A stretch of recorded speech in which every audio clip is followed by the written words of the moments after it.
Hey guys, by now you've probably heard me talking about how we are switching from a mid-size vehicle, our 4Runner, to a full-size pickup truck.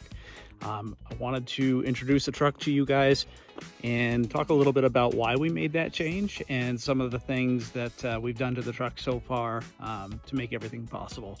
So if you haven't seen it yet, here's the truck.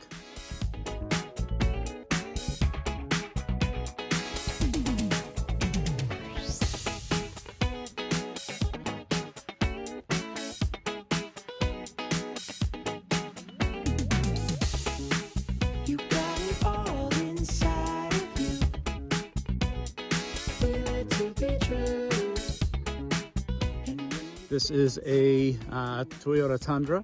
I purposely chose this one specifically because of the year and the trim and everything that it comes with. This is a technically an SR5, but it's got the TRD off-road package to it. And the reason why we went with this one specifically is it has certain things like a factory extended fuel tank, transmission cooler, and of course the old reliable V8 5.7 liter engine. Now, being that we wanted a used truck and not a new one specifically for the trim and features that it came with, first thing we did was yank out the old spacer suspension that the previous owner had put on there and got right to work. Now, in case you haven't seen me talking so far, we went with a full Dobinson 3-inch lift kit all the way around, including new leafs for the back. The ride is absolutely incredible. Have no complaints whatsoever. The first big trip we did it with is actually up to the Taiga up north, and it handled that like a charm. Another thing that was a must was the JBA upper control arms. We've had those on just about every vehicle that we've run off-road so far. They are rock solid, dependable, and most importantly, adjustable as well.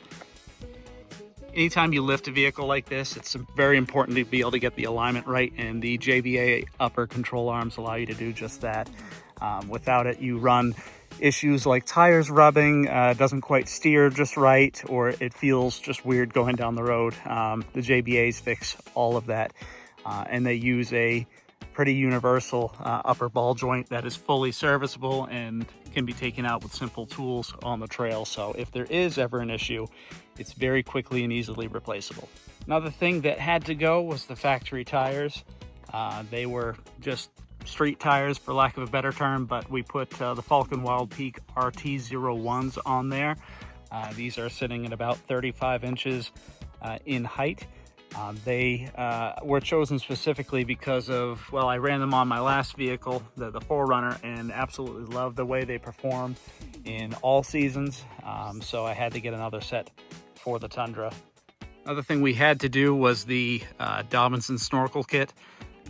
This helps a lot with dust. Believe it or not, it's really not for water. That's kind of a secondary thing. I hope to never be in water this deep, but you know, if it happens, at least I'm somewhat protected there. But this is a fantastic setup to get your air intake up a little bit higher.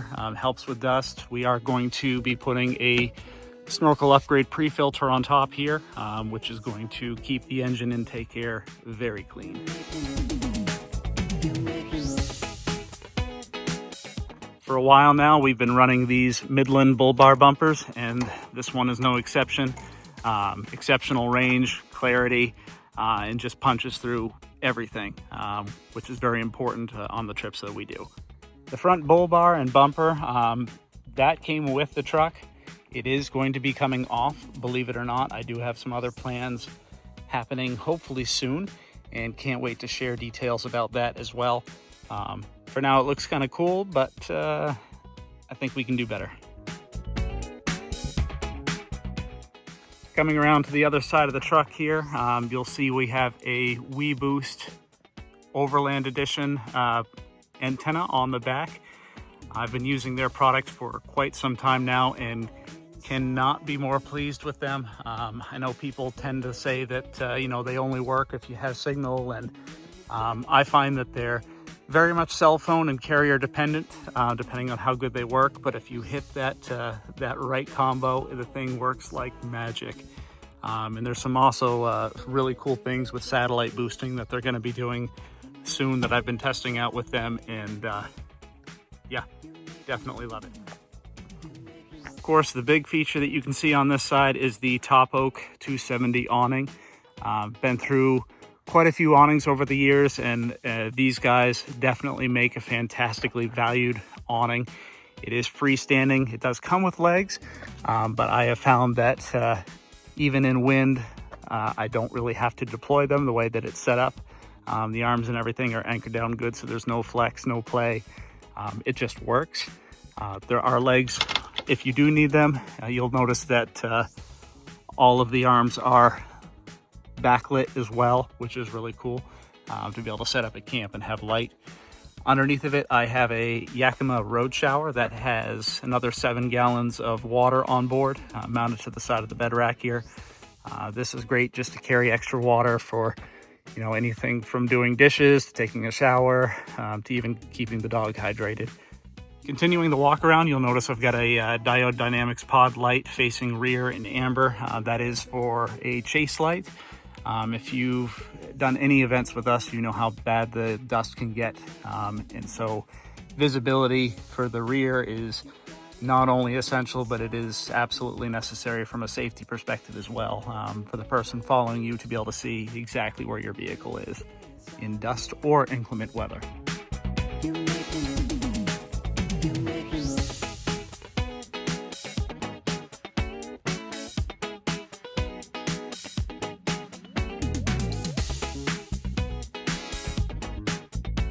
Now moving around to this side of the vehicle, we've got the iCamper Sky Camp on top. This is the big one, the king size bed. Again, if you've been around me for a while, you know that we have gone through a lot of tents over the years, and this is one of those situations where there is no comparison to the iCamper. The rest are just either cheap imitations or they simply don't hold up in the long run.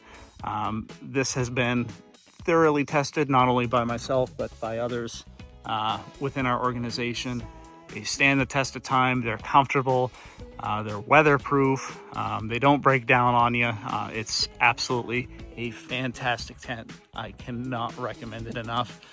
One thing we did do, come around here and take a look, there is a solar panel that we put on the top of it. This keeps my auxiliary battery system topped off and charging whenever the sun is out. So that is a cool mod to have.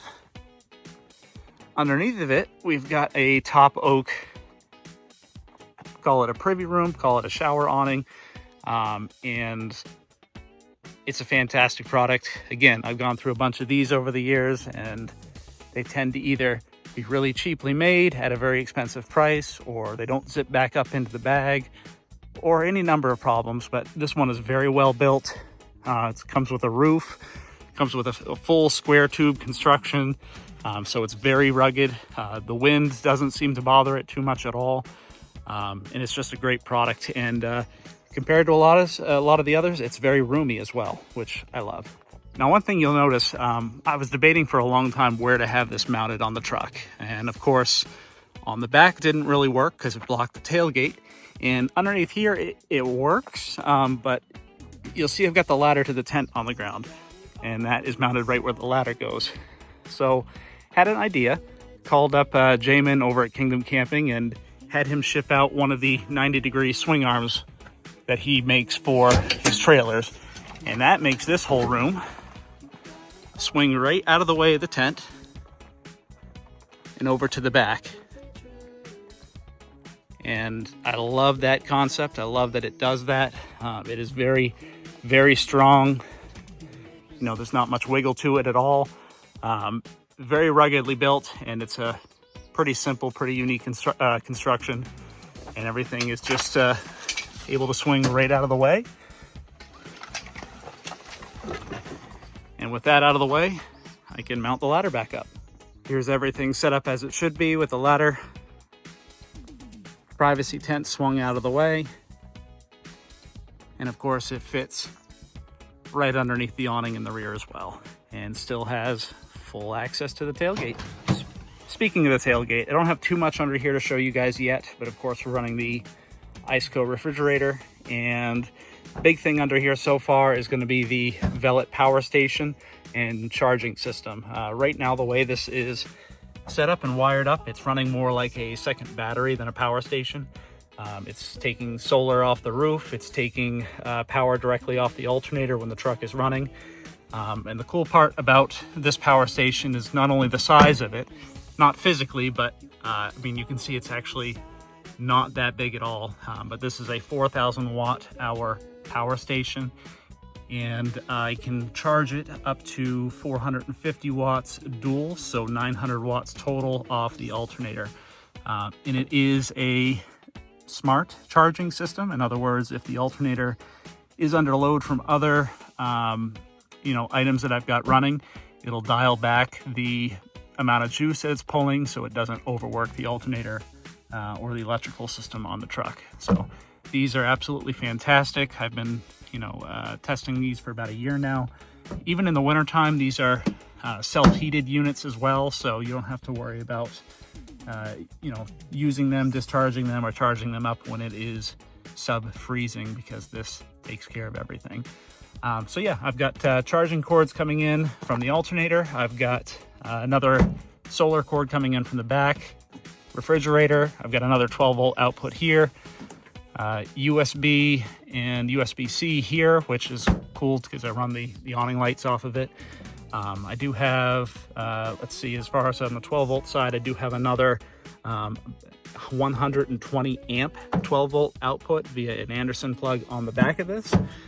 So long term, it could even run a 12 volt air conditioner if you wanted to. And of course, it's got the inverter built in to run things like, anything 110 that you want to plug into this. At 4,000 watt hours, it can do everything. Love it. All right, now under the hood, not too much has changed yet, but I do have a mount up here for the Voss Switch 12 gang electrical control device. I've been running these for quite some time as well in my other vehicles. They are rock solid, dependable. They are, unlike 99.99% of the other products on the market, they are 100% serviceable. So if a circuit goes down and it's not the fuse, you can actually pop the relay out, run into a Napa or any other auto parts store and come out with a new relay, pop it in, and you're good to go. You don't have to throw the whole thing out. So that is absolutely fantastic, and I'll show you how it's mounted on the inside. As far as this mount here, reached out to a company called Power Trays, and they were able to get something custom made that sat above the ABS brake booster. Wanted it there instead of on top of the fuse box, because if you ever have to get into that and that's in the way, it's just a royal pain. So having that mounted up there out of the way was the best possible solution that they could come up with, and honestly, I love it. All right, taking a look inside the truck. So one thing that the truck did not come with that we really wished it did was leather seats. Everything was cloth in here. But there's a company that we reached out to called Custom Interior, and they make leather replacement seat covers. And these aren't seat covers like you find at Walmart. They're custom built and fitted for the specific make, model, vehicle and seat. And these are fantastic. They don't look like, just a flat replacement seat cover. They look factory. They are extremely comfortable. I was able to upgrade to heated seats at the same time, which my wife absolutely loves. And I'm probably not going to mind too much in the wintertime either. But they are fantastic. Fit and finish is absolutely amazing. Coming to the back seat here, I mean, everything is laid out just like the factory leather seats would be. And it all fits, it's not loose in any way. It is the factory seats as they should be. So got those upgraded, loving it so far. Can't praise these seats enough. When you're spending very long days in the seat like we do, and putting you know, thousands upon thousands of miles on every month like we do, a comfortable seat it's extremely important and often overlooked. And for as little as it costs to get these things upgraded, this is kind of a no-brainer, which you should definitely consider. Moving to the back, you'll see that I've got 2/3 of the rear seat actually removed. Reason I did that is, of course, if you haven't met him, we travel with a very large dog, Pippin, our St. Bernard, and he takes up a lot of space. So this is where he lives and hangs out. And being able to remove half the rear seat was great to have him, you know, comfortable. One thing that we did add was this company called Canvasback actually makes custom door covers and floor liners and cargo liners and everything, again, vehicle specific. And this keeps, you know, the scratches from his paws, the drool, the fur, everything right off of the door panels. And at the end of every trip, I can simply take this off the door, toss it in the washing machine, and it comes out looking good as new. So definitely check them out, Canvasback. I know a lot of people in our group travel with fur covered companions. In fact, for us, it's a non-negotiable. Either he comes or we simply don't go. So this is another fantastic product that you guys should check out. Can't recommend it enough. All right, hopping back inside, not too much has changed as far as aftermarket stuff in here yet, but eventually we'll have a little bit more going on as far as electronics. For now, we have our handheld for the Midland 50-watt GMRS radio. I did add a port right in the dash where that plugs into and goes to the radio itself, which is hidden mounted. Love that about the radio. You can just kind of stuff it anywhere as long as it's secure, and it's just the mic that stays exposed. So if I had to, I can disconnect that, throw it in the center console, and it doesn't look like there's anything there. Other thing that we've done is I mounted the VOS switch 12 gang control panel.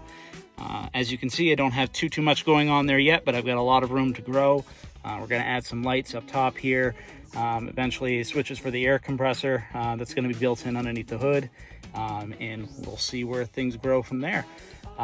But yeah, so far I've got, of course, the GMRS radio. I've got Starlink and the WeBoost here as well. Chase light, and that controls the DC-DC charging system, so I can turn it on and off manually for the Velvet camping power station that I showed you in the back. So really quickly before I wrap this up, question's been asked, why the Tundra? Why now? What didn't you like about the 4Runner? The quickest answer is the 4Runner is, for overland travel, the perfect vehicle in my mind. There was nothing wrong with it. It went everywhere we wanted it to go. Never gave us a lick of problems. But you know, everyone's specific needs are different. There is no one-size-fits-all approach. You know, a 4Runner for you might not be a 4Runner for the next guy. And for us, especially on the longer trips, we were running out of space. We were running out of weight capacity. Between the 4Runner completely loaded down and then the trailer loaded down that we were towing behind it, we were at or exceeding the weight capacity of the vehicle, and that is important for safety reasons, and it's also important just to be able to do the longer duration expeditions that we do. If you can't bring enough gear and clothes and fuel and food with you to be able to do it, you need to make a change, and that's the reason why we got this. It wasn't anything to do with the 4Runner negatively as a vehicle, because again, we loved it. It was perfect. It is the perfect overland vehicle for, I would venture, 90+% of people out there. But for us personally, you know, 3 people, a giant dog, at least one giant dog, maybe more if my wife has anything to say about it, and then all of our gear for, you know, 2, 3, 4 weeks at a time. It was time to switch to something bigger. So that's why we went with the Tundra, and I can't wait to see all the places it brings us. And I can't wait to show you how this build evolves over the next few months.